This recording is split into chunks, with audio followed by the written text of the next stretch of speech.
말씀의 내용은 누구든지 존경받는 위치에 서려는 욕심을 내려놓고 각자 자기 있는 자리에서 주님을 섬기라는 것이었습니다.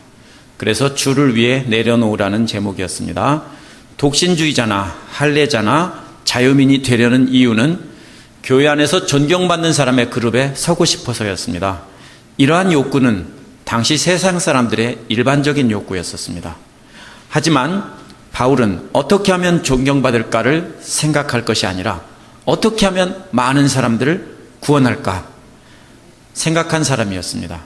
따라서 7장에 깔려있는 바울의 마음은 존경받는 사람들이든지 멸시받는 사람들이든지 한 사람이라도 더 구원하려는 것이 그의 마음이었습니다.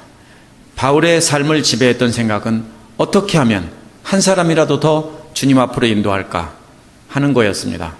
이러한 형제 자매를 위한 사랑하는 마음이 8장 9장에도 계속 이어집니다. 8장 1절에서 9장 19절의 핵심 구절은 19절입니다. 9장 19절인데 9장 19절에서 바울은 더 많은 사람을 얻기 위하여 스스로 모든 사람들의 종이 되었다라고 했습니다. 바울은 로마 시민으로서 자신이 당연히 누릴 수 있는 권리들을 형제 자매들을 구원하기 위해서 스스로 포기했다는 것입니다. 이러한 권리들을 내려놓음으로써 이것은 바울 자신의 것이 아니라 이것은 예수님께서 몸소 보여주신 원리라는 겁니다. 우리는 8장 1절에서 9장 19절 말씀을 가지고 어떻게 해야 우리도 예수님처럼 또 바울처럼 형제자매를 사랑으로 세울 수 있는지 말씀을 통해 생각해 보는 시간을 갖겠습니다. 첫 번째로 우리가 기억해야 될 말씀은 지식은 교만하게 한다입니다. 여기서 대조가 되는 말은 지식과 사랑이라는 단어입니다. 8장 1절에 나와 있는 지식과 사랑이라는 말이 가장 핵심되는 두 단어입니다. 먼저 바울은 고린도 교회 안에 있는 지식인들의 문제점을 지적하고 있습니다. 이들은 분명히 우상에 관한 재물에 대해 지식을 갖고 있습니다. 하지만 이러한 지식인들의 문제점은 1절에 나와 있는데 함께 보겠습니다. 보면은 1절에서 우상에 대한 지식은 교만하게 한다고 했습니다. 이 지식인들은 우상에 대한 완벽한 지식을 자랑하면서 다른 무식한 하층민 형제자매들을 깔보고 무시하고 있는 것입니다.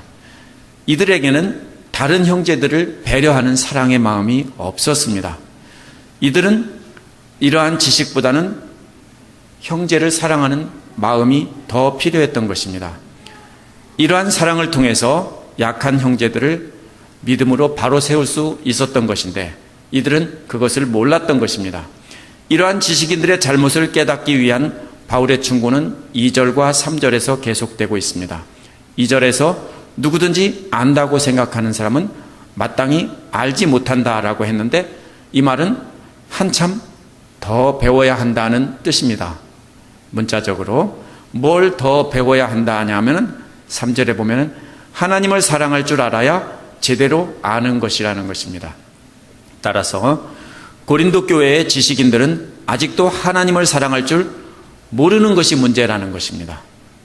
4절부터 6절까지는 고린도 교회 지식인들이 외치고 있는 하나님에 관한 지식들입니다.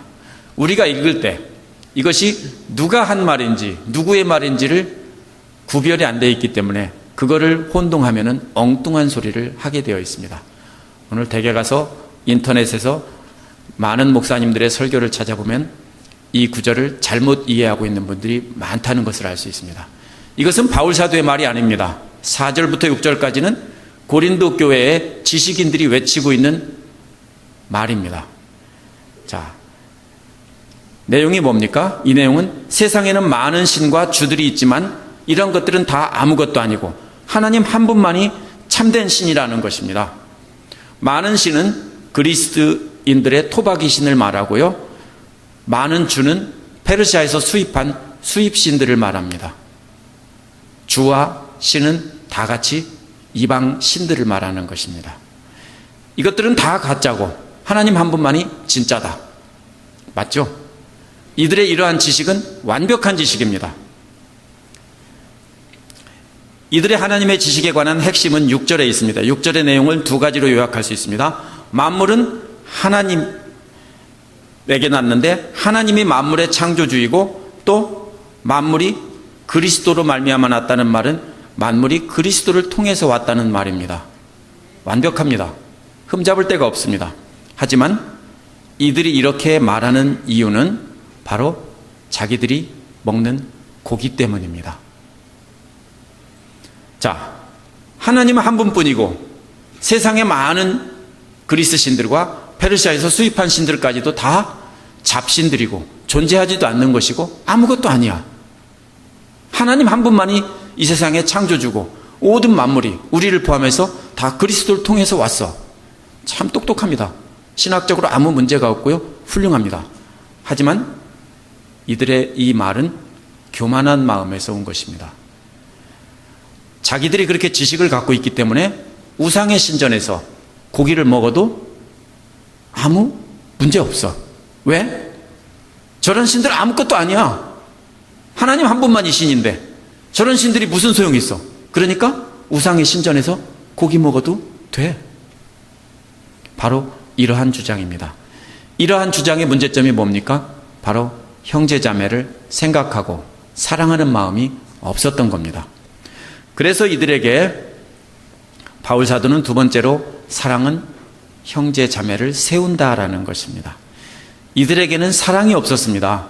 이들의 문제점은 지식이 없었던 것이 아니라 하나님의 사랑을 깨닫고 느끼지 못했던 것입니다. 물론 이들 나름대로 사랑을 실천한다고 했을 겁니다. 오늘날은 누구나 고기를 먹을 수 있었지만은 우리 1세기 그리스 로마 사회에서는 고기를 먹는다는 것은 연례 행사입니다. 마치 한국에서 제가 어릴 적만 해도 고기를 먹는다는 것은 명절 때나 아니면 특별한 제사 지내는 날 말고는 먹어본 기억이 없습니다. 저보다 나이를 많이 드신 분들은 분명하게 경험하셨을 겁니다. 이것이 고대 사회의 특징이었습니다. 고기를 먹을 기회가 없습니다. 이들이 먹을 수 있는 기회는 이방신전에서 제사를 드리고 나서 벌이는 축제 아니면 파티를 제외하고는 먹을 기회가 없었습니다. 그것도 거기에서 그 고기를 제공하고 제사를 드린 그 귀족들이 오픈을 하고 다 와라고 초청을 해야만 가서 먹을 수 있었던 것입니다. 대부분의 사람은 먹을 기회가 없었습니다. 아마도 이 고린도 교회 지식인들은 제가 부자라고 했죠. 귀족이라고 했습니다. 지식과 부와 명예는 모두 그 당시에 몇 사람들이 갖고 있었습니다. 이런 사람들은 고기를 먹을 수 없는 불쌍한 가난한 교회 성도들을 사랑하는 것이 고기 먹여주는 것이라고 생각했을 겁니다. 그래서 이들은 교회 형제들을 붙잡고 야, 내가 오늘 고기 실컷 먹게 해줄게. 같이 가자. 라고 했을 겁니다. 그러면서 손을 잡아 끌면서 아프로디테의 신전으로 아마 데리고 갔을 겁니다. 아마 이 교회 안에 그 사회의 하층민이었던 노예나 가난한 사람들, 이런 사람들은 예수 믿기 전에는 이런 초청이라면 영광이라고 생각하고 즐겁게 가서 먹었을 겁니다. 하지만 예수를 믿고 보니까 그 아프로디테의 신전에 가는 것이 왠지 부담스럽습니다. 더러워지는 것 같고 이들은 아직도 이방신들이 존재한다고 생각하기 때문에 이방신들을 두려워하고 또 이방신을 섬기면 하나님께서 나를 벌 주실 것이라고 생각하고 안 가려고 했을 겁니다. 하지만 자기를 이끄는 사람이 어떤 사람입니까? 존귀한 사람입니다. 그 초청을 거절할 수가 없어서 또 좋은 기회이기 때문에 마지못해 따라갔을 것입니다. 그래서 이들이 머뭇거릴 때 이 지식인들, 귀족들은 이렇게 말했습니다. 너희들이 뭘 모르는구나. 하나님만이 참신이고 다른 신들은 아무것도 아니야. 있지도 않은 신들이 음식을 어떻게 더럽게 해? 니들 신앙을 더럽힐 수도 없어. 괜찮아. 먹어도 돼. 가자. 내가 오늘 고기 실컷 먹게 해줄게. 한턱 쏘겠다. 가자. 나와 함께 아프로디테의 신전에 가서 이미 제사가 끝났으니까 마음껏 먹자. 이것이 바로 4절에서 6절까지의 이야기입니다. 바울은 이러한 고린도 교회 지식인들의 지식 자체가 잘못되었다는 것이 아닙니다. 이들의 잘못은 가난하고 신분이 낮은 형제자매들을 사랑하는 마음이 없었습니다. 이들은 가난한 사람들에게 먹을 것을 주는 것이 사랑이라고 생각하고 있지만 사실은 이러한 행동은 사랑이 아니라 가진 자의 교만이고 폭력입니다. 마치 가정 형편이 어려워서 대학에 갈 꿈도 못 꾸고 좌절하고 실망하고 있는 고등학생에게 몇 푼 던져주면서 야, 너 이거 가지고 뭐라도 사 먹으라 하는 것과 똑같습니다. 그에게 필요한 것은 꿈과 희망을 갖게 해주는 것이지 돈 몇 푼이 아닙니다. 진정한 도움은 단순히 먹을 것을 주는 데 있지 않습니다. 그들의 처지를 이해하고 그들과 같은 처지에서 함께 기뻐하고 슬퍼해 주는 것이, 그리고 용기와 희망을 주는 것이 진정한 도움입니다. 하나님에 대한 올바른 지식이 없는 사람입니다. 한마디로 말하면 일자무식입니다. 이 사람들은 그동안 믿던 우상들, 이방신들이 아프로디테든 제우스든 이런 모든 신들이 다 실제로 존재한다고 생각하는 사람들입니다. 그러면서 거기에 가서 음식을 먹는 것은 결국 하나님께 큰 벌을 받을지도 모른다고 하는 두려움에 사로잡혀 있던 사람들입니다. 이들에게 설득해서 야, 아무것도 아니야, 가자라고 주장해서 끌어다가 앉혀놓고 고기를 먹이는 것이 중요한 것이 아니라 그들의 마음을 알고 이해하는 것이 중요합니다. 이들은 먹으면서도 할 수 없이 따라가서 앉아서 먹으면서도 마음 한속에는 어떻습니까? 자신들의 신앙이 더럽혀지고 있고 하나님께서 자신을 벌할지도 모르고, 아니면 저 우상이, 저 아프로디테가, 비너스가 자기들을 벌 줄 것이라고, 자기들을 배신했기 때문에 벌 줄 거라고 생각할지도 모릅니다. 그러면서 음식을 먹고 있습니다. 그러면서 마음 안에 갈등이 있습니다. 이렇게 믿음이 약한 형제들을 안타깝게 여긴 바울은 7절에서 그들이 양심이 약해지고 더러워지느니라 라고 말하고 있습니다. 이러한 지적을 하니까 8절은 다시 고린도 교인들의 지식인들이 반박하는 말입니다. 8절 한번 읽어보겠습니다. 식물은 우리를 하나님 앞에 세우지 못하나니 우리가 먹지 아니하여도 부족함이 없고 먹어도 풍성함이 없느니라. 무슨 말입니까? 음식 자체는 선한 것도 아니고 악한 것도 아니고 가치 중립적인 것이라는 것입니다. 먹으나 안 먹으나 아무 상관없다라는 말입니다.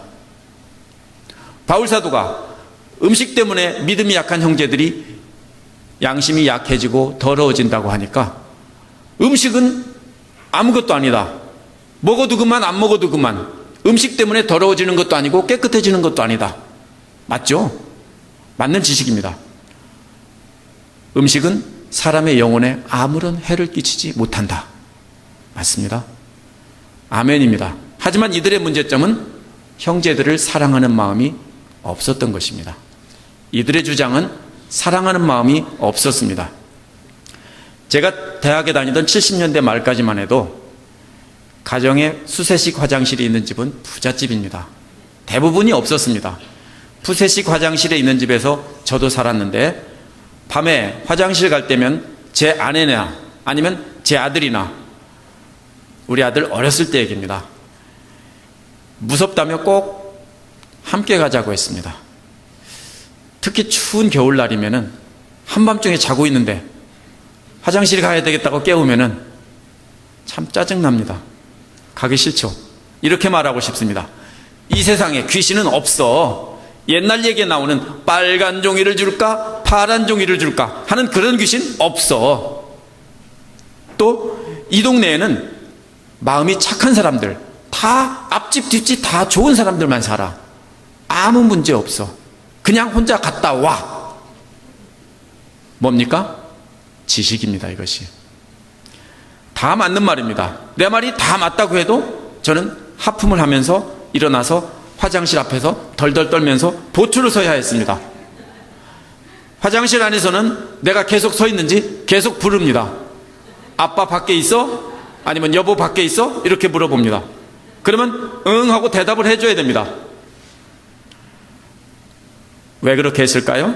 내 사랑하는 아들이고 내 사랑하는 아내였기 때문입니다.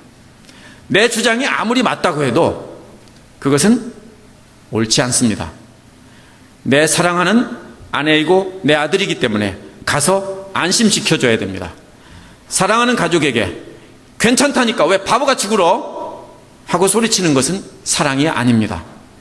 사랑은 추운 밤에도 함께 가지고 그래 나 여기 있어 라고 격려해 주는 것이 사랑입니다. 고린도 교회 지식인들이 외치는 말도 하나님은 한 분뿐이고 음식은 가치 중립적인 것이니까 먹어도 상관없어 괜찮아 그냥 먹어 하는 것은 사랑이 아닙니다. 예수를 믿고 거듭났지만 아프로디테와 그에게 드렸던 음식을 먹으면서도 벌받을까 두려워하고 꺼림칙하고 저주를 받을 것 같고 걱정을 하고 있는 이들에게 모든 신은 가짜니까 먹어도 돼 상관없어 그냥 먹어 라고 말하는 것은 계속 안 먹으려고 하니까 먹으라니까 이 바보 같으니라고 이것은 사랑이 아닙니다. 이러한 이들의 주장에 대해 바울 사도는 9절에서 분명히 경고합니다.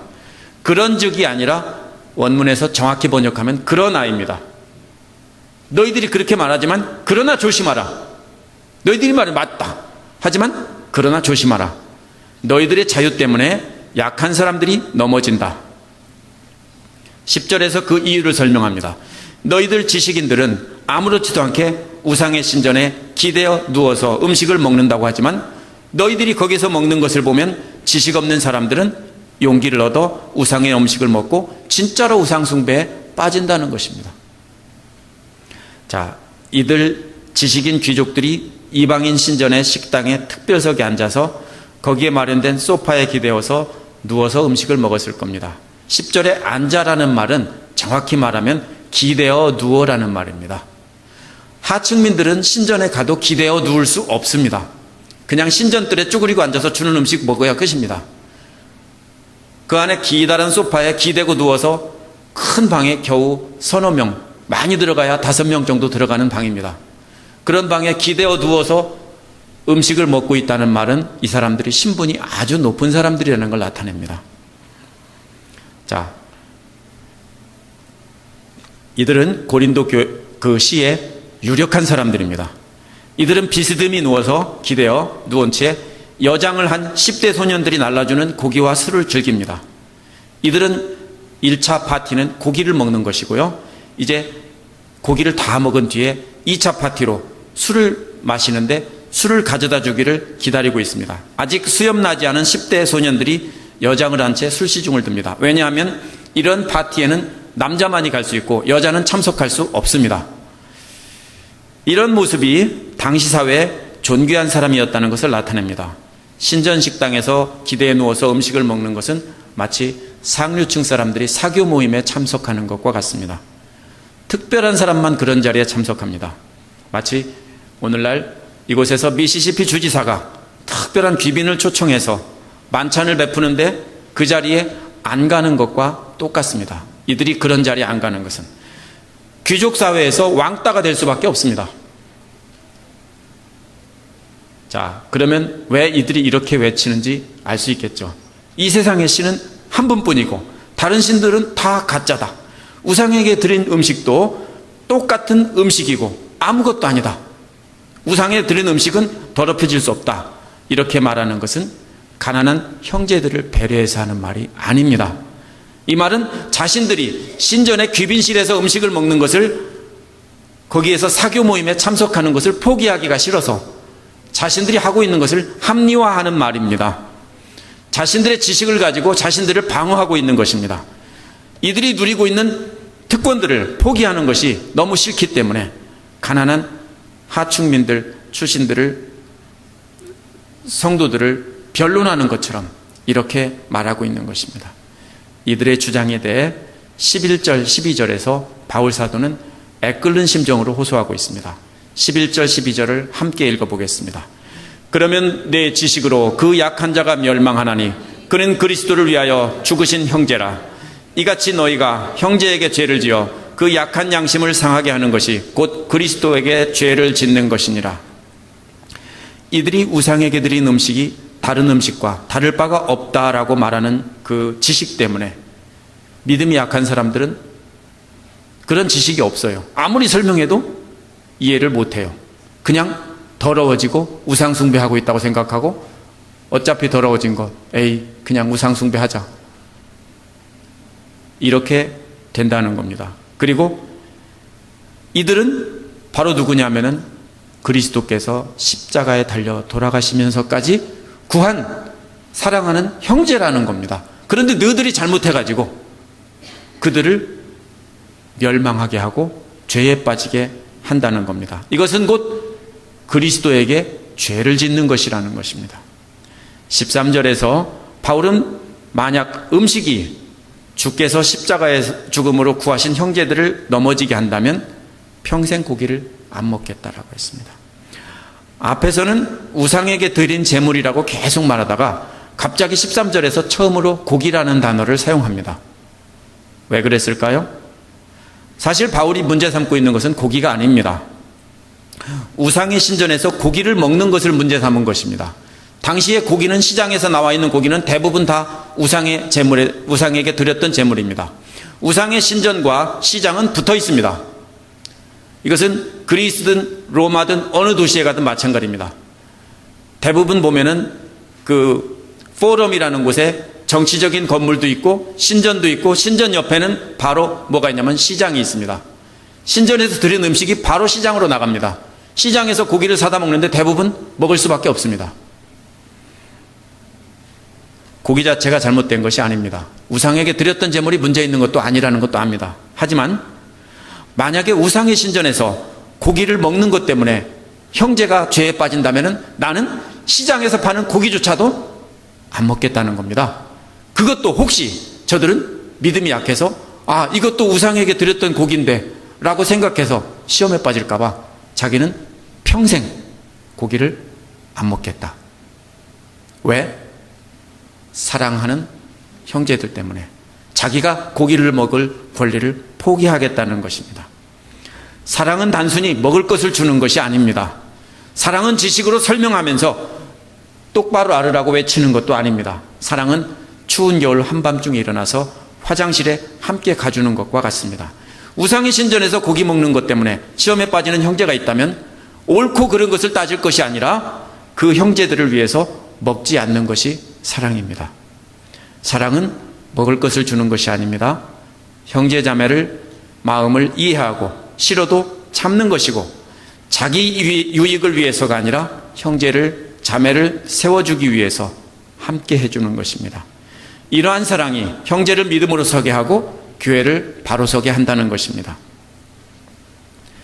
자, 이제는 8장이 끝났습니다. 그러면 9장에서는 뭐냐?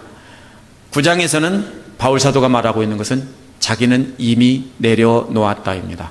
많은 사람들이 9장을 사도권 논쟁으로 이해합니다. 하지만 이것은 성경을 잘못 읽은 것입니다. 고린도전서의 문맥을 무시한 채 잘못 읽은 것입니다. 이것은 바울 사도가 사도권을 주장하는 것이 아닙니다. 4세기의 설교자들은 8장 1절에서 9장 2절까지를 한 덩어리로 봤고 9장 2절에서 18절까지 또 한 덩어리로 봤습니다. 9장 3절에서부터 18절은 8장 1절에서 9장 2절까지의 내용을 구체적인 예를 들며 설명하는 것입니다. 따라서 이것은 하나의 덩어리입니다. 8장 1절에서 9장 19절까지는 한 덩어리입니다. 자, 말하는 의도를 잘 봐야 됩니다. 바울이 질문할 때는 지금까지 질문하는데 궁금해서 질문했던 질문이 한 개라도 있었습니까? 어떤 경우에 질문을 합니까? 강조하고 싶을 때 질문하는 것입니다. 이것이 아니냐? 라고 말하는 것은 분명하다는 것입니다. 모두가 아멘, 예 할 수 있는 문제만 질문으로 던졌습니다. 이것은 강조하기 위한 것입니다. 따라서 9장 1절에서 내가 자유자가 아니냐라고 말하는 것이 뭡니까? 물어보는 겁니까? 내가 로마 자유시민이냐? 하고 신분에 관한 것을 말하는 겁니다. 내가 이 존귀한 로마 시민이냐? 라고 물어보는 겁니다. 몰라서 묻는 겁니까?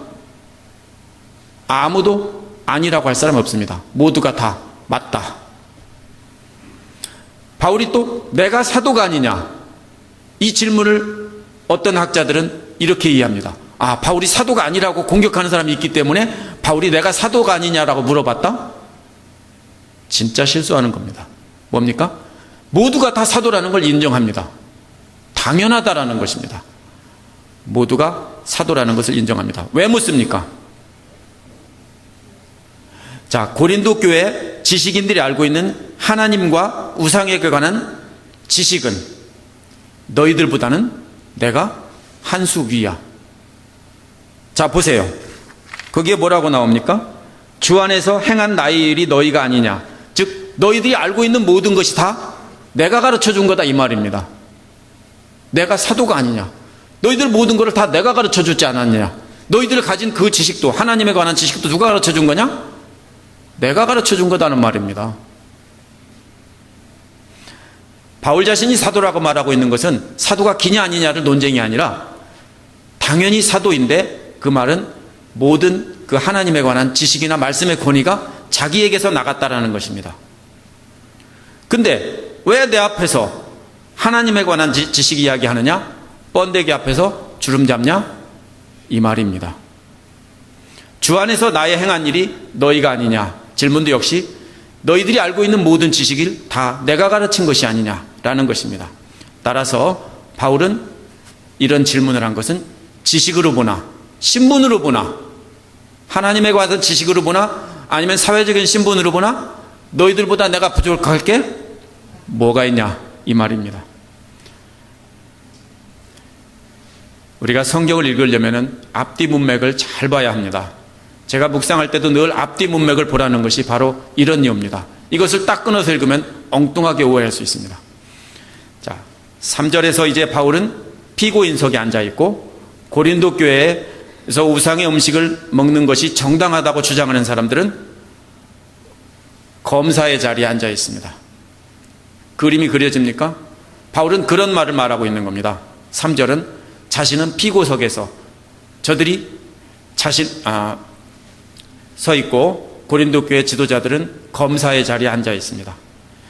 그들은 그리고서 신문을 하고 있습니다. 나를 신문하는 자들에 대한 나의 변론은 이것이다라는 말이 바로 그러한 그림입니다. 바울의 첫 번째 변론은 4절에 나와 있습니다. 4절을 함께 읽어보겠습니다. 우리가 먹고 마실 권이 없겠느냐?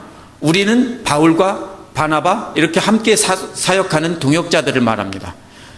이 말은 9장의 내용이 8장 우상신전에서 음식 먹는 것과 관련이 있다는 것을 분명하게 보여주는 말입니다. 자, 8장에서 파티에 참석해서 우상의 신전의 파티에 참석해서 음식을 먹는 것이 정당하다라고 주장하면서 뭐가 잘못됐느냐고 소리치는 이 사람들에게 말하는 겁니다. 이 구절은 9장이 8장과 연결되었다는 것을 증명해 줍니다. 당시의 파티는 두 부분으로 나눠 있었습니다. 앞에서 설명했지만 고기와 다른 음식을 먹는 시간이 먼저 있고 그 뒤 2차는 술 파티입니다. 우상에서의 신전에서의 파티도 역시 이렇게 열렸을 것이고 이것은 일반 대중이 아니라 귀족들만이 이렇게 누렸을 것입니다. 이것은 제 말이 아니라 학자들의 이야기고 고고학적인 발굴에 근거한 것입니다. 바울의 변론의 시작은 이렇습니다. 바울도 신분상으로나 지식으로나 너희에게 꿀릴 것이 없으니 너희들이 주장하는 고기를 먹는 1차 파티에도 참석할 수 있고 술 마시는 2차 파티에 참석할 권리도 당연히 있다라는 것입니다. 우리가 너희들처럼 그렇게 우상의 신전에 가서 먹고 마시는 파티에 참석할 수 있는 권리가 없느냐? 나도 너희들만큼 존귀한 사람이고 나도 너희들만큼 지식이 있는 사람이야. 나도 너희들처럼 그런 데 가서 먹을 권리가 당연히 있어. 이 말입니다. 하지만 바울은 이러한 권리를 포기했다는 것입니다. 이어서 5절에서 7절에 나오는 말은 바울 자신이 포기한 권리를 구체적으로 설명하고 있습니다. 바울이 그러한 먹을 권리를, 마실 권리를 포기했을 뿐 아니라 자신은 다른 권리를 또 포기했습니다. 이것이 뭐냐면 5절에서 아내를 데리고 다니면서 사역할 권리를 포기했다는 것이고 6절에서는 로마 시민이기 때문에 육체 노동을 하지 않을 권리가 있는데도 포기하고 육체 노동을 했다는 것입니다. 오늘날은 신분의 차이가 없기 때문에 누구나 일을 해야 합니다. 누구나 페인트 칠도 해야 되고 누구나 잔디도 깎아야 되지만 당시 사회는 철저한 신분 계급 사회입니다. 그 중에서 로마 시민인 사람들, 귀족인 사람들은 이런 일 안 합니다. 절대로 안 합니다. 해서도 안 되고 하면은 뭡니까? 쉐임입니다. 그런데 바울은 그러한 권리를 포기했다는 겁니다. 앞에서 내가 자유자가 아니냐? 이 말은 바로 이런 말을 하기 위해서입니다. 내가 자유자고 로마 시민인데 그 권리를 포기했다는 것입니다. 포기하고 육체노동을 한다는 것입니다. 아내를 데리고 다니지 않은 것은 당시 고린도 교회를 비롯한 대부분 교회들이 가난한 노예들이 대부분이었고 사회에서 버림받는 소외된 계층들이 대부분이었습니다. 이런 사람들이다 보니까 아내를 데리고 다니면 비용이 많이 들까봐 또 위험하기도 하고 그들에게 또 갈 때마다 부담을 줄까봐 아내를 데리고 다니지 않겠다고 한 겁니다. 또 노예 노동을 직접 한 것은 자기가 노예처럼 노동하면서 부끄러움을 당하면서 노동을 한 것은 바로 그들 형제들에게 다가가기 위해서입니다. 형제들을 전도하기 위해서 자기가 돈이 필요해서가 아니라 사실은 돈도 물론 필요했겠지만 돈이 필요해서가 아니라 그들에게 다가가서 그들과 함께 눈높이를 맞추고 살기 위해서 자기가 노예 노동을 한 것입니다. 이것이 바울이 포기한 권리입니다. 자, 7절에서 앞에서 포기한 권리들은 자신이 당연히 누릴 권리라는 것을 예를 들어 설명한 겁니다. 군인이 식량과 무기를 지원받으면서 싸울 권리가 있다는 것입니다. 7절에서 농부나 목자는 자신이 일한 열매를 먹을 권리가 있고 자신이 기른 양의 젖을 먹을 권리가 당연히 있다는 것입니다. 이러한 권리는 사람의 말이 아니라 구약 성경에 하나님께서 말씀하신 것이라는 것입니다. 이어서 9절에서 신명기 25장 4절에서 나오는 탈곡하는 소의 입에 망을 씌우지 말라라는 말씀을 인용했습니다.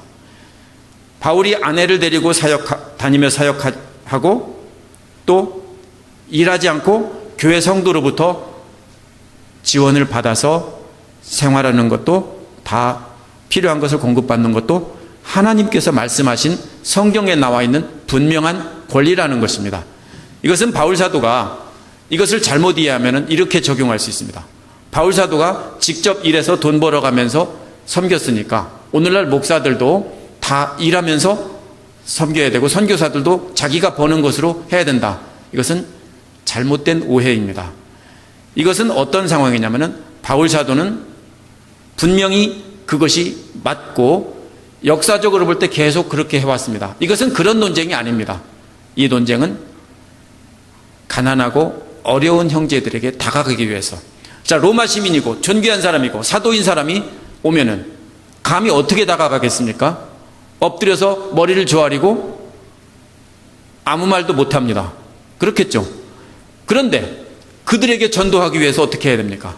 바울 사도가 낮아지는 겁니다. 그래서 그들과 함께 노예 노동하고 함께 일하는 거였습니다. 그래서 자기가 누릴 권리가 당연하지만은 자기는 포기했다는 것입니다. 10절에서 11절에서도 이런 주장은 계속됩니다. 밭 가는 사람이나 탈곡하는 사람이나 수확할 소산물에 대한 희망을 갖고 하는 것은 당연한 것이 아니냐. 사도로서 신령한 사역을 했을 때 필요한 물질을 공급받는 것은 당연하다. 당연하다는 것을 말하려고 하는 것이 아니라 하지만 자신은 이러한 권리들을 다 포기했다. 왜? 가난한 형제들을 구원하고 그들에게 가까이 가기 위해서 포기했다라는 것입니다. 12절에서 바울 사도는 그리스도의 복음을 전하는데 아무런 장애물도 놓지 않기 위해서 이러한 권한을 사용하지 않고 견디겠다라고 말했습니다.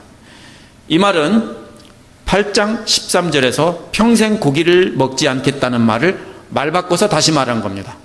평생 고기 먹지 않겠다는 말이나 여기에서 지금 말하는 12절에서 말하는 복음에 전하는데 아무런 장애물도 놓지 않겠다는 말이나 똑같은 말입니다. 바울이 믿음이 연약한 형제들에게서 후원받는 것은 그들에게 혹시 거침돌이 될지도 모른다라고 생각하기 때문에 그들을 사랑하는 마음으로 그들과 같이 천한 노동을 하면서 노예처럼 살았던 겁니다. 우리가 어떤 사람과 가장 가까워지고 잘 이해할 수 있는 건 뭡니까? 그들과 같아지는 겁니다.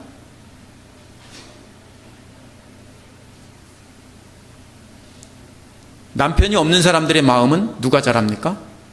남편이 없어 본, 죽었거나 그런 사람들이 잘 압니다. 그렇죠? 우리가 어떤 사람을 가장 잘 이해하는 사람은, 고아의 마음은 누가 이해합니까? 고아로 자란 사람이 가장 잘 이해하는 법입니다. 가난하고 먹을 것이 없어 본 것을, 없는 고통을 배부른 사람이 압니까? 모릅니다. 수업료를 못 내서 항상 그 사무실에 끌려가서 혼나본 경험이 없는 사람은 아무리 그런 얘기해도 이해할 수 없습니다. 따라서 바울사도는, 지금 바울사도가 이렇게 내려오는 것은 신분상으로 완전히 다른 사회에서 그들과 함께하기 위해서 내려오는 것입니다. 이렇게 말하는 목적은 사도로서의 권리를 주장하려는 것이 절대로 아닙니다. 바울사도 자신이 내려놓은 것을 너희들도 닮으라는 것입니다. 19절 함께 읽어보겠습니다. 내가 모든 사람에게 자유하였으나 스스로 모든 사람에게 종이 된 것은 더 많은 사람을 얻고자 함이라. 이것은 지금까지 8장 1절에서 지금까지 말한 모든 말의 요약이고 핵심이고 결론입니다. 더 많은 사람을 구원하기 위해서 자신은 스스로 노예가 되었다는 말입니다. 바울 자신이 당연히 누릴 권리도 이미 내려놓았습니다. 노예들이 하는 일을 하면서 그들을 구원하기 위해서 가까이 다가가고 있습니다. 바울이 스스로 노예 노동을 하면서 그렇게 하는 것은 그러한 사람들에게 다가가기 위함입니다. 이 말을 하는 이유는 바울 자신이 이렇게 누릴 수 있는 권리를 다 내려놓았으니 너희들도 우상의 신전에서 기대어 누워서 폼 잡고 앉아서 잘난 사람들끼리 몇 명이 모여서 음식을 먹고 파티를 하는 것을 당장 그만둬라. 왜? 너희들의 그런 행동을 보고 또 너희들이 끌고 가서 음식을 먹여주는 것을 보고 그런 경우에 주께서 구원한 형제들, 무식하고 배운 것 없고 가난한 사람들이 죽어간다. 그 사람들이 누구냐? 주께서 핏값으로 세운 형제들이라는 겁니다. 자, 그런 형제들을 세우는 것은 교만한 자세로 떠드는 지식. 하나님은 한 분뿐이고 우상은 아무것도 아니야. 고기 먹어도 아무 상관없어. 왜? 고기, 음식이 사람을 더럽게 할 수가 없어. 예수님도 말씀하셨잖아. 입에 들어가는 것이 더럽게 하는 게 아니라 입에서 나오는 것이 더럽게 한다고 했잖아. 이렇게 계속 말하면서 떠드는 것이 아닙니다. 그것은 교만이고 폭력입니다. 뭐가 사랑입니까? 자신이 가진 것을 내려놓고 자신이 누릴 권리를 내려놓고 형제와 같아지는 것이, 다른 자매와 같아지는 것이 진정한 사랑이라는 것입니다. 말씀을 정리하겠습니다. 오늘 이 말씀은 죄냐 아니냐 문제가 아닙니다. 이건 죄의 문제가 아닙니다. 옳으냐 그르냐도 아닙니다. 상관없습니다. 우상의 신전에 드렸던 음식 먹어도 아무 상관없습니다. 우상은 사실 존재하지도 않고 있지도 않습니다. 우리의 행동의 판단 기준은 합법적이냐, 논리적으로 옳으냐가 아니라 우리가 하는 행동 때문에 다른 사람이 상처받고 시험당하는 사람이 있느냐, 그것을 생각해야 하는 것입니다. 맥주를 물처럼 마시는 사회에서 맥주 한 잔 마시는 것을 죄냐 아니냐 따지는 것은 어불성설입니다. 식사와 함께 와인을 마시는 것이, 음식을 먹는 일반적인 절차인 나라에서 와인을 마시는 것이 죄냐 아니냐 따지는 것은 말도 안 됩니다. 크리스찬이 당연히 담배 피우는 것이, 당연한 유럽이나 이런 서구 사회에서 담배 피우는 것이, 목사가 담배 피우는 것이 죄가 될 수는 없습니다. 성도가 주일날 물건 사고 파는 것에 대해서 문제 삼을 사람 아무도 없을 겁니다. 친척들끼리 모여서 명절에 고스톱 치는 것이 죄라고 정죄한다면 그것도 잘못된 것입니다. 모임에서 단체로 친구들끼리 라스베가스 관광 갔다가 페니짜리 그 슬롯머신을 모여서 땡겨봤다고 해서 그것이 죄냐 아니냐 논쟁을 하는 것은 말이 안 됩니다. 우리는 죄냐 아니냐 따질 것이 아니라 내가 하는 행동이 다른 형제들을 실족하게 하고 죄를 짓게 하고 신앙에서 떨어지게 하느냐 아니냐를 생각해야 됩니다. 아무리 우리 사회에서 술 마시는 것이 죄가 아니라고 해도 목사가 아니면 집사가 맥주 마실 때 그것을 다른 성도들이 보고서 실망하고 자기들도 다른 죄를 범한다면 그것은 뭡니까? 하지 말아야 하는 겁니다. 이거는 옳으냐 그르냐의 문제가 아닙니다. 죄냐 아니냐의 문제가 아닙니다. 이거는 자, 성도가 골프 치는 것이 죄입니까? 절대로 아닙니다. 하지만 만약 골프 치는 것이 사치스러운 것이고 죄악이다, 죄악시되는 사회, 한국 사회가 그렇습니다. 뭐 다는 아니지만 그런 사회에서 만약에 집사가, 목사가, 장로가 골프를 친다면, 그것도 조그마한 교회, 가난한 교회 목사가, 장로가, 집사가 그런 것을 한다면, 만약 그 골프장에서 잔디 깎고 공 줍는 일을 하는 성도들이 대부분이라면 어떻게 해야 됩니까? 공을 주우면서 잔디를 깎으면서 그 옆에서 뭡니까? 골프 치는 자기 교회 목사님이나 장로님이나 집사님들을 보면서 그분들이 뭐라고 생각하겠습니까? 그럴 때는 우리는 하지 말아야 하는 겁니다. 자, 제가 울릉도에서 목회하신 분 이야기를 들었습니다. 울릉도에서 대부분은 파도와 싸우면서 목숨 걸고 고기 잡는 사람들입니다. 그런데 교회 성도 중에서 육지에서 와가지고 거기 파출소장이나 뭐 면장이나 이런 사람들 있지 않습니까?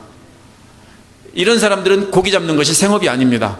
그런 사람들이 교회에 나올 때 이들이 가서 바다에 가서 낚시를 하면은 고기잡이가 생업이고 그것 때문에 목숨 걸고 일하는 사람들한테 어떻게 됩니까? 상처가 됩니다. 죄입니까? 아닙니까의 문제가 아닙니다. 이것은 다시 한번 생각해 봐야 되는 것입니다. 여러분이 어떤 행동을 할 때 판단 기준은 내가 당연하게 누릴 권리냐 아니냐의 문제가 아닙니다. 여러분이 하는 행동이 다른 형제에게 상처가 되느냐 안 되느냐, 그들의 신앙에 방해가 되느냐 안 되느냐, 이것이 기준이 되어야 합니다. 만약 여러분의 자유가 다른 형제들의 마음을 상하게 하고 그들이 신앙에서 넘어지고 떨어지게 한다면 여러분은 여러분이 누릴 수 있는 권리를 포기하셔야 합니다. 이것이 바울 사도가 영원히 고기를 먹지 않겠다고 한 이유입니다. 로마 시민이고 하나님에 관한 지식의 최고의 권위를 가졌던 사도였던 바울이 노예 노동했던 이유입니다. 우리도 바울 사도처럼 예수님처럼 형제자매를 사랑하는 마음으로 생각하면서 여러분이 누릴 권리를 포기하면서 사시는, 내려놓으면서 사시는 저와 여러분 되시기를 간절히 축원합니다. 우리 함께 기도하겠습니다. 우리 다 함께 이 시간